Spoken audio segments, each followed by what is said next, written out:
తెలంగాణ రాష్ట్రంలో కొంత ఆశ్చర్యకరమైన రాజకీయాలు నడుస్తున్నాయి. ఓ విధంగా చెప్పాలంటే కంగాలి రాజకీయాలు నడుస్తున్నాయి. ఎవరు ఏ గ్రూపో, ఎవరు ఎందుకోసం ఇంకొకరికి వత్తాసు పలుకుతున్నారో, ఎవరి ప్రయోజనాలను ఆశించి ఎవరికి సపోర్ట్ చేస్తున్నారో తెలియని విధంగా తెలంగాణ రాజకీయాల్లో ఇప్పుడు ఒక విచిత్రమైన పరిస్థితి ఏర్పడ్డదనే చెప్పాలి. ఒక విధంగా చెప్పాలంటే గతంలో కేసీఆర్ గారికి ఏర్పడిన ఒక విచిత్రమైన పరిస్థితే ఇప్పుడు రేవంత్ రెడ్డి గారి సర్కార్ కూడా ఏర్పడిందని చెప్పాలి. ఉదాహరణకు అధికార పక్షంలోనే రెండు గ్రూపులు ఉన్నాయి. రేవంత్ రెడ్డి అనుకూల వర్గం, రేవంత్ రెడ్డి వ్యతిరేక వర్గం. సరే, ఇది కాంగ్రెస్లో అనాదిగా కొనసాగుతున్న సంస్కృతే. వర్గ విభేదాలు అనేటి కాంగ్రెస్కి కొత్తేమి కాదు. కాంగ్రెస్లోనే ఓ ప్రతిపక్షం ఉంటుంది, కాంగ్రెస్లోనే అధికార పక్షం ఉంటుంది. అయితే ఇప్పుడు విచిత్రంగా కాంగ్రెస్లో ఉన్న రేవంత్ రెడ్డికి అనుకూలమైన వర్గంగా బీఆర్ఎస్లో కొందరున్నారు, రేవంత్ రెడ్డికి వ్యతిరేకమైన వర్గంగా బీఆర్ఎస్లో ఏర్పడ్డారు. అదేవిధంగా బట్టి విక్రమార్కకు అనుకూలమైన వర్గంగా కూడా బీఆర్ఎస్లో కొంతమంది లీడర్లు ఉన్నట్టు కూడా మనకు కనిపిస్తున్నది. ఉదాహరణకు ఇదే సింగరేణి స్కామ్కు సంబంధించి, నైనీ బ్లాక్ అక్రమాలకు సంబంధించి, దాని టెండర్లకు సంబంధించి బీఆర్ఎస్ పార్టీ బట్టి విక్రమార్క గారికి సపోర్ట్ చేస్తాను. కాంగ్రెస్ పెద్ద స్కామ్ చేసింది, కాంగ్రెసు కోట్లు కొల్లగొట్టాలని చూసింది. కాంగ్రెస్లోని ముఖ్యమంత్రి గారి బామ్మర్ది కావచ్చు, లేకపోతే ఇతర మంత్రుల కొడుకులు కావచ్చు, ఇతర మంత్రులు కావచ్చు, పెద్ద ఎత్తున అక్రమంగా టెండర్లకు ఆహ్వానించిందని బీఆర్ఎస్ ఆరోపణ. మరి అంతటి ఆరోపణలో బట్టి విక్రమార్క గారిని మాత్రం కాపాడే ప్రయత్నం చేస్తుంది బీఆర్ఎస్ పార్టీ. కేటీఆర్ గారు కావచ్చు, హరీష్ రావు గారు కావచ్చు, లేకపోతే నమస్తే తెలంగాణ పేపర్ కావచ్చు, బట్టి విక్రమార్క గారిని కాపాడాలని చూస్తాను. అదే సమయంలో సింగరేణి మొత్తాన్ని రేవంత్ రెడ్డి గారి బామ్మర్ది చేతిలో పెట్టడానికి ప్రయత్నం చేస్తున్నాడు అనేది ఇంకో విమర్శ. ఇక అదేవిధంగా ఇదే ఆంధ్రజ్యోతి పేపర్ రేవంత్ రెడ్డిని కాపాడుకోవడానికి బట్టి విక్రమార్క గారి మీద ఆరోపణలు చేస్తున్నట్టు బట్టి విక్రమార్క గారే స్వయంగా ప్రెస్ మీట్ పెట్టి చెప్పింది. కానీ ఇదంతా రేవంత్ రెడ్డి గారి స్ట్రాటజీ అనేది కొంతమంది విశ్లేషకులు భావిస్తున్నారు.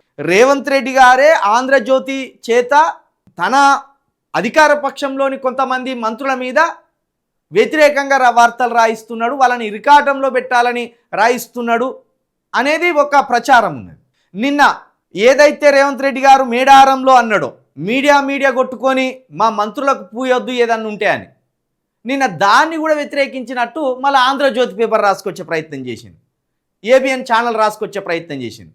దీంతో డైలామాలో పడ్డ బీఆర్ఎస్ నాయకులు మళ్ళీ ఆంధ్రజ్యోతిని పొగుడుతూ రేవంత్ రెడ్డిని తిట్టే ప్రయత్నం చేస్తాను. అంటే వాళ్ళు ఇంత కూడా ఓపిక పడతలేరు. ఏం జరుగుతుంది, ఎలాంటి వ్యూహాలతోటి రేవంత్ రెడ్డి గారు ఈ అందరినీ డిస్టర్బ్ చేస్తున్నాడు అనేది బీఆర్ఎస్ కార్యకర్తలకు అర్థమైతలేదు. పోనీ బీఆర్ఎస్ అధినాయకత్వమైన కేటీఆర్ గారైనా, హరీష్ రావు గారైనా, కేసీఆర్ గారైనా కాసంత ఓపిక పట్టండి రా అయ్యా అని బీఆర్ఎస్ కార్యకర్తలకు చెప్తాను అంటే అది లేదు. నిన్న మొత్తం సోషల్ మీడియాలో రేవంత్ రెడ్డిని దుర్భాషలాడిన, రేవంత్ రెడ్డిని వ్యతిరేకించిన ఏబిఎన్ ఛానల్ అని ఏబిఎన్ ఛానల్ మాయలో పడ్డారు. అదంతా ఒక వ్యూహమే. ముఖ్యమంత్రి గారి వ్యూహంలో భాగంగానే ఆయన అందరినీ డిస్టర్బ్ చేస్తాడు.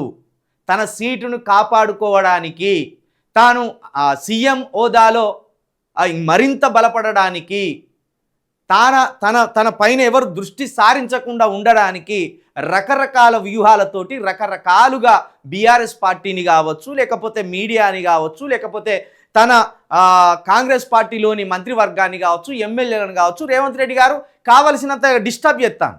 దీన్ని ఏమాత్రం అర్థం చేసుకోలేకపోతాను బీఆర్ఎస్ కార్యకర్తలు.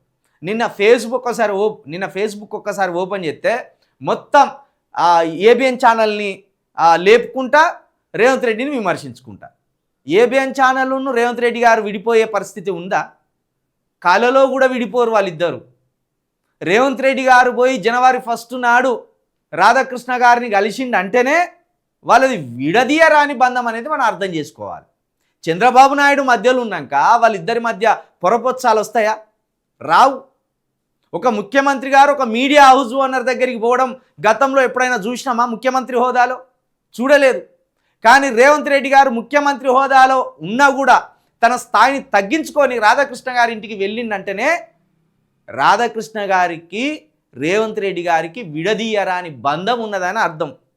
ఇది అర్థం చేసుకోకుండా బీఆర్ఎస్ కార్యకర్తలు అసలు ఆలోచన లేకుండా నెమ్మది లేకుండా ఏం జరుగుతుందో కనీసం గమనించకుండా వాళ్ళు ఇష్టానుసారంగా పోస్టులు పెట్టుకుంటారు. కాబట్టి ఈ తెలంగాణలో రాజకీయాలను అర్థం కాకుండా ఇదే బీఆర్ఎస్ నాయకులను కన్ఫ్యూజ్ చేస్తున్నారు రేవంత్ రెడ్డి గారు. అది ఆయన రాజకీయ చాణక్యం అని కూడా అనుకోవడంలో సందేహం లేదు. తన రాజకీయ చాణక్య నీతితోటి ఎవరు కూడా దరిదాపులోకి రాకుండా ఆయన ఒక విచిత్రమైన స్ట్రాటజీలో అప్లై చేస్తున్నాడు. గతంలో కేసీఆర్ గారు కూడా ఇదే కాంగ్రెస్ పార్టీలో కొందరిని పొగిడేది, కొందరిని తిట్టేది.